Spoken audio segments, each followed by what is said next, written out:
Okay. ఇప్పుడు 11వ పాఠమైనటువంటి బువ్వ గురించి చెప్పుకుంటాం. 11వ పాఠము బువ్వ. ఓకేనా? బువ్వ మనకు లభించడానికి రైతు పడ్డటువంటి శ్రమను, ఆహార పదార్థాల వృధాను అరికట్టవలసినటువంటి అవసరాన్ని చెప్పడమే ఈ పాఠ్యాంశం యొక్క ముఖ్యమైనటువంటి ఉద్దేశం. బువ్వ మనకు లభించడానికి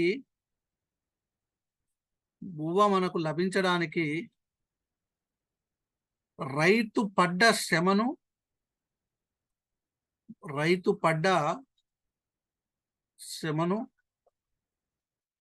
ఆహార పదార్థాల వృధాను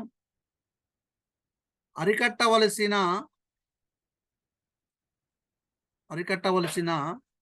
అవసరాన్ని చెప్పడమే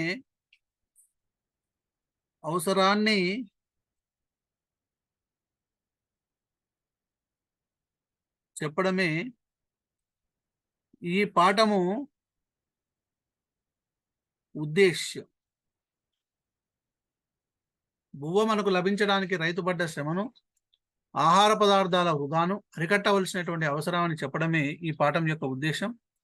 నాట్లు వేసిన తర్వాత మొక్కలు కొంచెం పెరిగినాక వాటి మధ్య కొన్ని పిచ్చి మొక్కలు మొలుస్తాయి. వాటిని కలుపు మొక్కలు అంటారు. ఈ మొక్కలను పీకివేయడాన్ని కలుపు తీయడం అంటారు. ఇది అవసరం లేదు.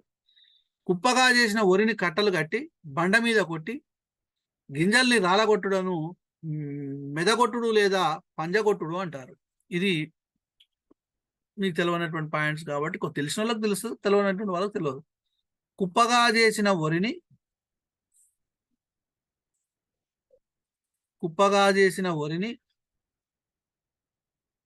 కట్టలు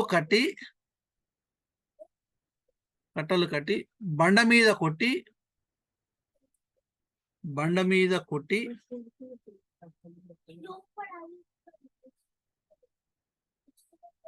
గింజల్ని రాలగొట్టుడను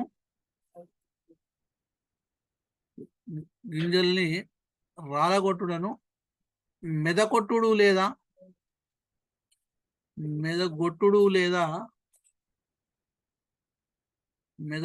లేదా పంజగొట్టుడు అంటారు.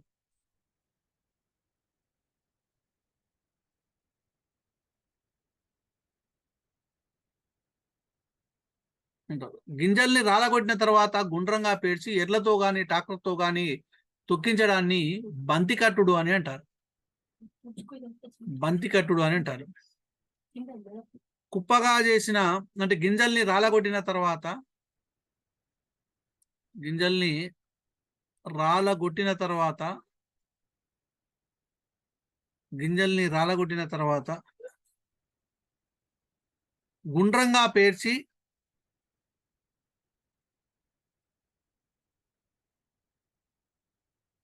గుండ్రంగా పేర్చి ఎడ్లతో కానీ ట్రాక్టర్తో కానీ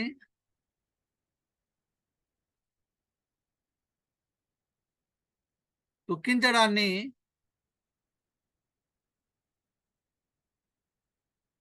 బంతికట్టుడు అని అంటారు.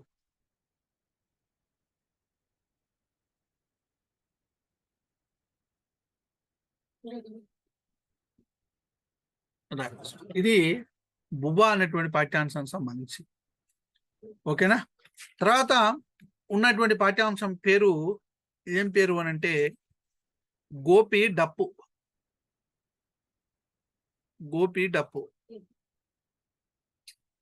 గోపిడప్పు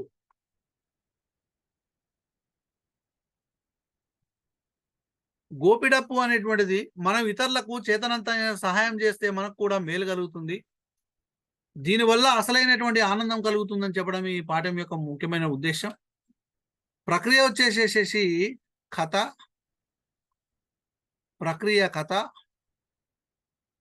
ఇతివృత్తం వచ్చేసేసి పిల్లల స్వభావము.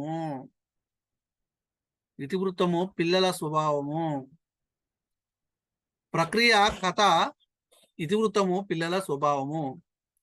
గోపి తన నాయనమ్మతో బజార్లో ఏమి తీసుకురమ్మని చెప్పాడు అని అంటే డప్పు. ఇదంతా అవసరం లేదు. నాయనమ్మ గోపికి ఏమి తెచ్చింది? కర్ర చక్రం. కర్ర చక్రాన్ని గోపి ఎవరికి ఇచ్చాడు? ముసలమ్మ. ముసలమ్మ గోపికి ఏమి ఇచ్చింది? రొట్టె. రొట్టెను గోపి ఎవరికి ఇచ్చాడు? కుండలు చేసే కనకయ్యకి ఇచ్చాడు. కుండలు చేసే కనకయ్య కూతురు సరిత. కనకయ్య భార్య గోపికి ఏమిచ్చింది? మట్టి పాత్ర. మట్టి పాత్రను గోపి ఎవరికి ఇచ్చాడు? రాజయ్య. రాజయ్య గోపికి ఏమిచ్చాడు? పాత కంబలి. వ్యాపారి గోపికి ఏమిచ్చాడు? గుర్రం. పెద్ద షావుకారు గోపికి ఏమిచ్చాడు? డప్పు ప్లస్ డబ్బు సంచి. ఈ పాఠ్యభాగం ఇతివృత్తం ఏంటంటే, పేదలకు, అవసరాల్లో ఉన్నవారికి సహాయము చేయడము, ఉన్నవారు సహాయం చేయడము. ఓకే. గోపి గుర్రాన్ని ఎవరికి ఇచ్చాడు? షావుకారికి. ఇట్లా మనం ఇతరులకు చేతనైనటువంటి సహాయం చేస్తే మనకు కూడా మేలు కలుగుతుంది, దీనివల్ల అసలైనటువంటి ఆనందం కలుగుతుందని చెప్పడమే ఈ గోపిడప్పు యొక్క ప్రధానమైనటువంటి ఉద్దేశం. ఓకేనా. తర్వాత ఇంకొకటి ఉన్నది, ఇంకొక పాఠ్యాంశం పేరు మార్పు తీర్పు. మార్పు తీర్పు అనేటువంటి పాఠ్యభాగం. ఈ మార్పు తీర్పు అనేటువంటి పాఠ్యభాగము ప్రక్రియ వచ్చేసేసి గేయము,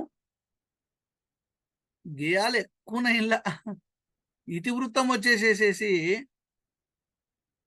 ఇతివృత్తము సామాజిక స్పృహ. సామాజిక స్పృహ. ప్రక్రియ గేయము, ఇతివృత్తం వచ్చేసేసి సామాజిక స్పృహ. ఏంది మరి గేయము ఏమిటి అని చూసినట్లయితే, గేయము ఏమిటి అని చూసినట్లయితే పిల్లల్లో ఏది మంచి ఏది చెడు అనే విచక్షణ జ్ఞానాన్ని పెంచడము, వివిధ సందర్భాల్లో పిల్లలు ఏం చేయాలో తెలపడం ఈ పాఠ్యభాగం యొక్క ముఖ్యమైన ఉద్దేశం. మరి ఈ మార్పు తీర్పు అనేటువంటి గేయాన్ని రాసింది ఎవరు అని అంటే మామిళ్ళ రామాగౌడ్. మామిళ్ళ రామాగౌడ్. ఎక్కడి నుంచి గ్రహింపబడింది గేయం అని అంటే కవితా సుధాలహరి నుంచి గ్రహింపబడింది. ఈ జాలు, ఈ పాయింట్ ఒకటి చాలు సరిపోతుంది. కవితా సుధాలహరి నుంచి గ్రహింపబడింది మామిళ్ళ రామాగౌడ్ రాసినటువంటి ఈ పాఠ్యభాగం. ఓకేనా. రైట్. తర్వాత దీనికి అంటుకొని ఉన్నటువంటి ఇంకొక పాఠ్యభాగం ఏంటంటే జడకొప్పు కోలాటం.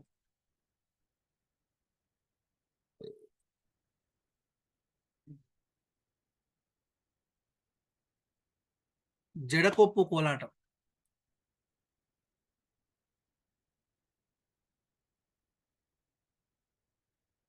జడకొప్పు కోలాటం. ఈ జడకొప్పు కోలాటం అనేటువంటి కోలాటంలో ఒక రకమైనటువంటి ఆట. ఈ ఆటను 5 రోజులు 5 రకాలుగా ఆడుతారు. 5 రోజులు 5 రకాలుగా ఆడుతారు. 5 రకాలుగా ఆడుతారు. ఈ ఆటను 5 రోజులు 5 రకాలుగా ఆడుతారు. అవి 1 ఒనామా, 2 తడక, 3 గుమ్మి, 4 లక్ష్మి, 5 మంగళ గౌరి. 5 రోజులు. ఉనామా, తడక, గుమ్మి, లక్ష్మి, మంగళగౌరి. ఇంపార్టెంట్ అమ్మ. ఎట్లా ఆడతారు అని అంటే జడకొప్పు కోలాటం ఎట్లా ఆడతారు అని అంటే, ఇక్కడ ఒక పెద్ద బల్ల ఉంటుంది, చెక్క. దీనికి 12 రంధ్రాలు ఉంటాయి. మొత్తం ఎన్ని రంధ్రాలు ఉంటాయి చెప్పండి? 12 రంధ్రాలు ఉంటాయి. ఒక్కొక్క రంధ్రానికి ఒక తాడు. ఇట్లా ఇట్లా మొత్తం 12 రంధ్రాలకు 12 తాళ్ళు ఉంటాయి. రైట్. తాళ్ళను వేలాడ చేసి ఆ తాళ్ళను నడుముకు చుట్టుకుంటారు. వ్యక్తులు నడుముకు చుట్టుకుంటారు. చుట్టుకొని పాట పాడుకుంటూ జడను అల్లుకుంటూ ఆడుతారు. ఈ జడకొప్పు కోలాటం ఆటని ఏ సమయంలో వాడతారనంటే రాత్రి వేళలో ఆడతారు. రాత్రి వేళలో ఆడతారు. మరి జడకొప్పు కోలాటానికి సంబంధించినటువంటి పాట ఏమిది అని చూసినట్లయితే, జడకొప్పు కోలాటానికి సంబంధించినటువంటి పాట ఏమిటి అని చూసినట్లయితే, ఆ పాట గురించి మనము ఒకసారి చూద్దాం. ఏంటి ఆ పాట అని చూసినట్లయితే, నంద కిశోర కృష్ణయ్య నవనిత చోర కృష్ణయ్య నందనందన నిందె పొందిన చోర అనేటువంటి గేమ్ అంటే పాట. నంద కిశోర కృష్ణయ్య నవనిత చోర కృష్ణయ్య నందకిశోర కృష్ణయ్య నందకిశోర కృష్ణయ్య నవనిత చోర కృష్ణయ్య నందనందన కృష్ణయ్య నిందె పొందిన నందనందన నందకిశోర కృష్ణయ్య నవనిత చోర కృష్ణయ్య. ఇది పాట, జడకొప్పు కోలాట పాట. అడగొచ్చు ఈ పాట ఇచ్చేది దేనికి సంబంధించినటువంటి పాట అని అంటే, ఇప్పుడు ఏం చేస్తాం? జడకొప్పు కోలాటానికి సంబంధించినటువంటి పాట. మనం అనుకున్నామా? నేను రాష్ట్ర చిహ్నాల గురించి చెప్పినాను, ఏది రాష్ట్ర చిహ్నాల గురించి చెప్పాను. మరి టిఎస్పిహెచ్ జైల్లో రాష్ట్ర వృక్షం జమ్మి చెట్టు గురించి వచ్చిందా రాలేదా? జిఎస్ లో మీరే అడగండి. ఇది అది రాకపోయిందా, ఇది కూడా చెప్తుండు సార్ అని అనుకున్నారు. ఆ బిట్ వచ్చిందా రాలేదా చెప్పండి ఒకసారి. రాష్ట్ర వృక్షం జమ్మి చెట్టుకు సంబంధించి వచ్చిందా? వచ్చింది. అంటే ఏ ఒక చిన్న బిడ్డను కూడా వదిలిపెట్టొద్దు. మనం వదిలిపెడితే ఏమవుతుంది? మిస్ కావడానికి ఒక్కొక్కసారి చిన్న చిన్న బిట్లు తెలిసిన బిట్లే పోతాయి. గిద్దెలవదా అనుకుంటాం కానీ అవే పోతాయి బిట్లు. కాబట్టి ఏ ఒక్క చిన్న బిడ్డను కూడా వదిలిపెట్టకుండా నేను చెప్తున్నాను. ఓకేనా? రైట్. ఇది జడకొప్పు కోలాటానికి సంబంధించి. తర్వాత చింత చెట్టు. చింత చెట్టు చిటారు కొమ్మన. చింత చెట్టు పాఠ్యాంశం పేరు చింత చెట్టు. చింత చెట్టు. ఓకేనా? మరి చింత చెట్టు అనేటువంటి పాఠ్యాంశం సంబంధించి చూసినట్లయితే స్వాగతం, ఇది కూడా తన గురించి తాను చెప్పుకుంటుంది. ప్రక్రియ, స్వాగతం, ప్రక్రియ, స్వాగతం, ఇతివృత్తం, పర్యావరణం.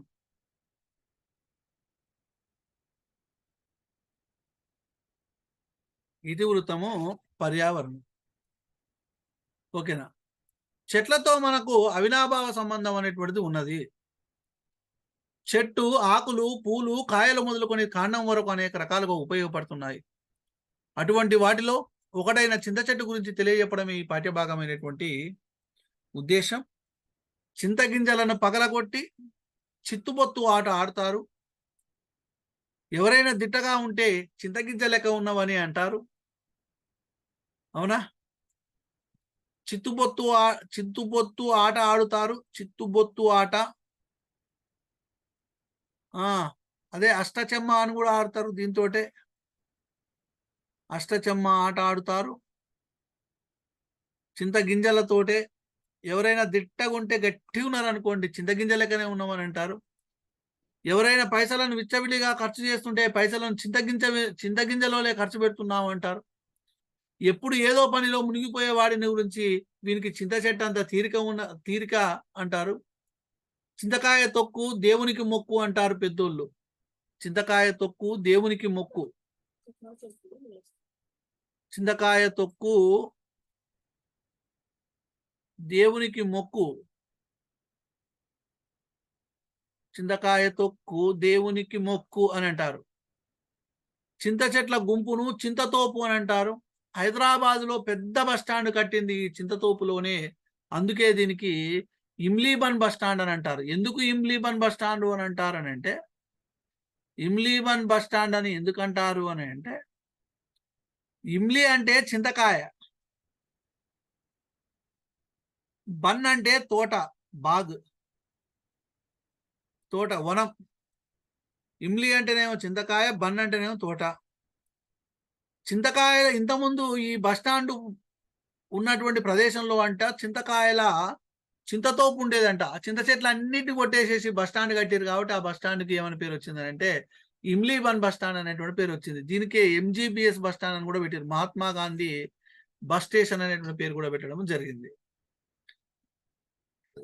ఓకేనా, రైట్. ఎటువంటి స్థితిలో అయినా పౌరుషంగా ఉండేటోన్ని చింత వచ్చినా పులుపు తావలేదని అంటారు. కొద్దిగా కూడా చింత లేకుండా బతికేటోని చూసి చింతాకంత చింత లేదురా నీకు అని అంటారు. ఎవరైనా గుంపులు గుంపులుగా పడితే చింతకాయలే రాలిపోతున్నారు అంటారు. చింత చెట్టును తెలంగాణ కల్పవృక్షం అని అంటారు. చింత చెట్టును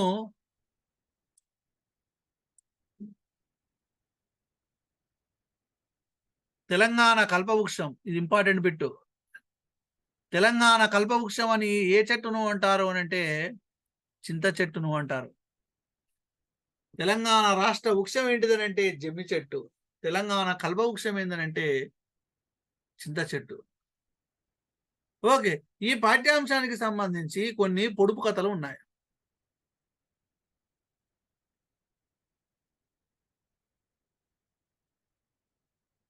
పొడుపు కథలు ఉన్నాయి. ఏమిటి అని చూసినట్లయితే, ఒకటి,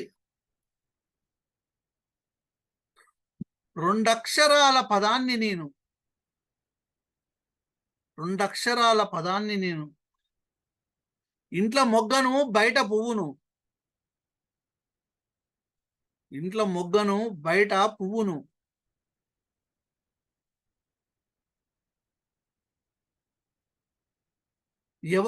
ఎండకు వానకు అండగుంటను, ఎండకు వానకు అండగుంటను, ఎవరిని నేనెవరిని,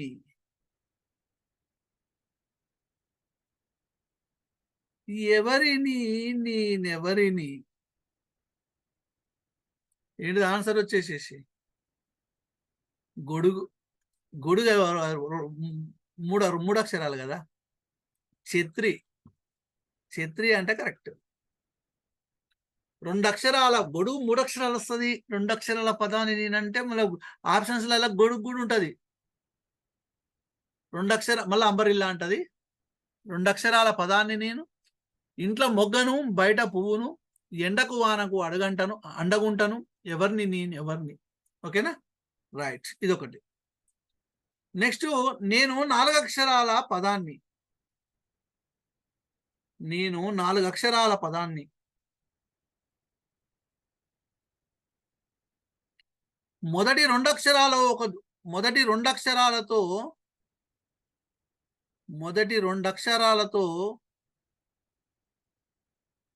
అక్షరాలతో ఒక జంతువు పేరుని చెప్తారా? నేను 4 అక్షరాల పదాన్ని మొదటి 2 అక్షరాలతో ఒక జంతువు పేరు.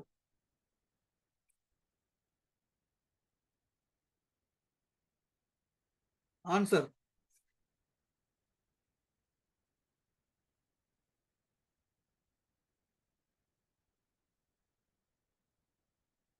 అర్థం కాలేదా? గుడిలో ప్రసాదాన్ని. అర్థం కాలేదా? గుడిలో ప్రసాదాన్ని. పులిహోర.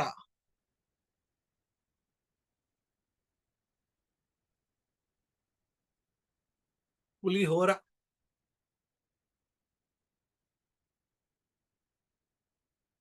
ఓకేనా, రైట్. ఇంకోటి, రైట్. నేను 4 అక్షరాల పదాన్ని, నేను 4 అక్షరాల పదాన్ని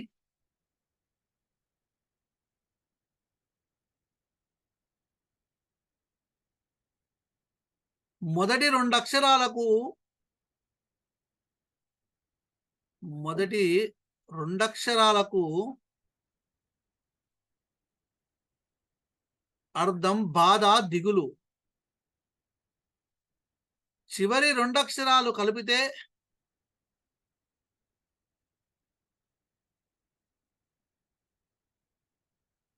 కలిపితే కాయలల్లో పండ్లల్లో ఉంటా. కాయలల్లో పండ్లలో ఉంటా.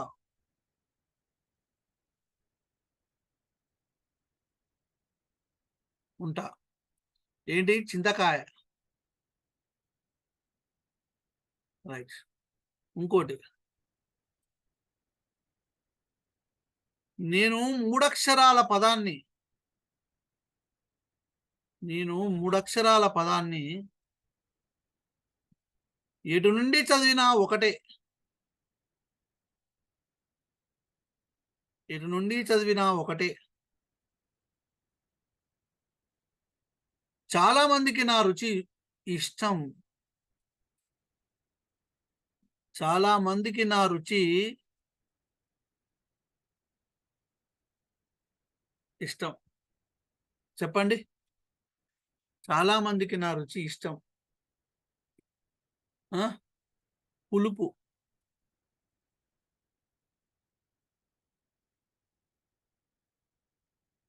పులుపు. టమాటానా? రుచి ఎట్లా ఉంటుంది? పులుపు రుచి. టమాటా పులుపు రుచి.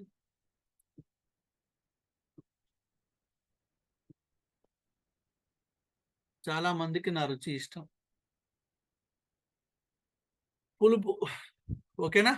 రైట్. ఇంకా కొన్ని పొడుపు కథలు ఉన్నాయి. నత్తగాని నత్తగాని నత్త. నత్తగాని నత్త. నత్తగాని నత్త. చెప్పుండ్రి. నత్తగాని నత్త. మేనత్త. మేనత్త. రాయి గాని రాయి. పరాయి. రాయి గాని రాయి. పరాయి. రసము గాని రసము. రసము గాని రసము. నీరసము. జనము గాని జనం. జనము గాని జనం. ప్రపంచనం. దేశము గాని దేశం. భోజనం కూడా వస్తుంది. Very good. దేశము గాని దేశం. ప్రదేశం అంటే మళ్ళీ దేశమే కదా. సందేశం. దేశము గాని దేశం. సందేశం. ఆదేశం కూడా వస్తుంది. ఆదేశం కూడా వస్తుంది. తాళం గాని తాళం. చెప్పుర్రి. తాళం గాని తాళం. పాతాళం.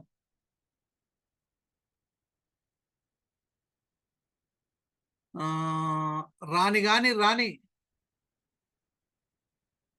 రాణి గాని రాణి. పారాణి. కోడి గాని కోడి. కోడి గాని కోడి. పకోడి. రాజు గాని రాజు.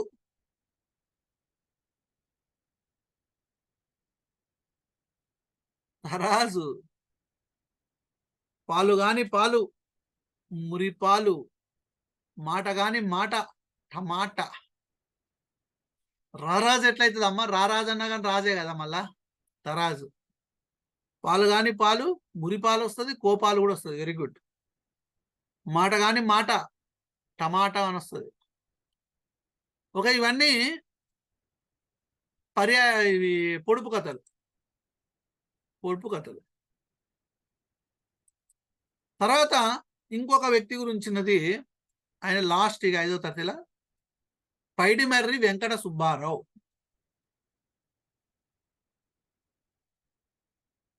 పైడిమర్రి వెంకట సుబ్బారావు. రైట్. పైడిమర్రి వెంకట సుబ్బారావు. ఈ పైడిమర్రి వెంకట సుబ్బారావు అనేటువంటి ఆయన భారతదేశం నా మాతృభూమి అనేటువంటి భారతదేశం నా మాతృభూమి, భారతీయులందరూ నా సహోదరులు అనేటువంటి పాటని ప్రతిజ్ఞను రాసిండు. ఈయన నల్గొండ జిల్లా అన్నేపర్తిలో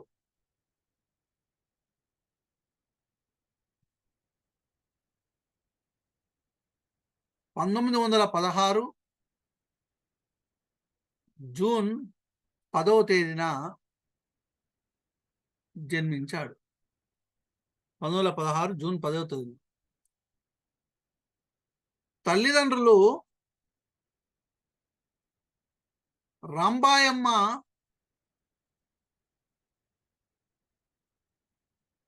రామయ్య. రైట్. ఎప్పుడు రాసింది ఈ ప్రతిజ్ఞ అని చూసినట్లయితే 1962 చైనా యుద్ధం సమయంలో ప్రతిజ్ఞను రాశాడు.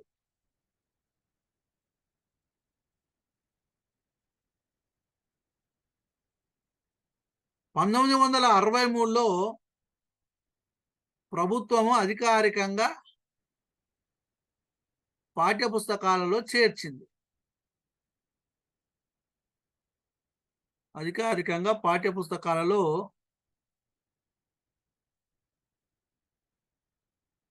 చేర్చింది. కేంద్ర ప్రభుత్వం ప్రతిజ్ఞను ఇంగ్లీష్తో పాటు భారతీయ భాషల్లోకి అనువాదం చేయించింది. ఈయన ట్రెజరీ అధికారిగా ఉద్యోగ విరమణ చేశాడు. తర్వాత హోమియో వైద్యునిగా పనిచేశాడు. ఈయన తెలుగుతో పాటు సంస్కృతం, ఉర్దూ, పారసీ, ఇంగ్లీషు, అరబ్బీ భాషల్లో పండితుడు. అరబ్బీలో ఉన్నటువంటి కవిత్వాన్ని తెలుగులోకి అనువదించాడు. 1988 ఆగస్టు 13వ తారీఖున చనిపోయాడు. ఓకేనా? ఇది ఏ యుద్ధం సమయంలో ప్రతిజ్ఞను రాశాడు అంటే చైనా యుద్ధం సమయంలో ప్రతిజ్ఞను రాయడం జరిగింది. ఇది పైడిమర్రి వెంకట సుబ్బారావుకు సంబంధించి. ఓకేనా? రైట్. దీంతో మనకు 5వ తరగతి అనేటువంటిది పూర్తి కావడము జరిగింది. ఓకేనా? 5వ తరగతి పూర్తి కావడము జరిగింది. తర్వాత ఇంకా 6, 7, 8, 9, 10 ఉన్నది.